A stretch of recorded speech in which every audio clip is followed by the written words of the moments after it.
পাকিস্তানি ব্যবসায়ীদের জন্য ভিসা প্রক্রিয়া সহজ করার উদ্যোগ নিয়েছে বাংলাদেশের অন্তর্বর্তী সরকার। আঞ্চলিক অর্থনৈতিক প্রবৃদ্ধি বাড়ানোর জন্য এটা করা হচ্ছে বলে জানিয়েছেন পাকিস্তানে নিযুক্ত বাংলাদেশের হাই কমিশনার ইকবাল হোসেন খান। বাংলাদেশ সরকার পাকিস্তানকে মধ্য এশিয়ার দেশগুলোর সঙ্গে সংযুক্ত হওয়ার প্রবেশদ্বার মনে করে বলেও মন্তব্য করেন তিনি। পাকিস্তানের লাহোরের Gujrat chamber of commerce and ইন্ডাস্ট্রিতে স্থানীয় ব্যবসায়ীদের সঙ্গে কথা বলার সময় ইকবাল হোসেন খান বলেন, বাংলাদেশ আঞ্চলিক অর্থনৈতিক উন্নয়নে বিশ্বাস করে, এজন্যই বিশেষ গুরুত্ব দিয়ে ব্যবসায়ীদের জন্য ভিসা প্রক্রিয়া সহজ করা হচ্ছে। তিনি আরও বলেন, দুই দেশ এরই মধ্যে বাণিজ্যিক প্রতিনিধিদের ভিসা দেওয়া শুরু করেছে।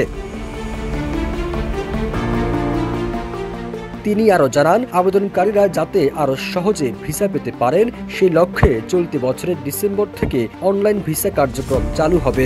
এ সময় অনুষ্ঠানে আরও উপস্থিত ছিলেন জিটিসিসিআই সভাপতি বাউ মনির, সংগঠনটির সাবেক সভাপতি আলী আনসার গুমান, আহমেদ হাসান মাত্তু এবং সাধারণ সম্পাদক উসমান মুজাফফর সহ আরও অনেকে। সবুজ আলম, ইত্তেফাক।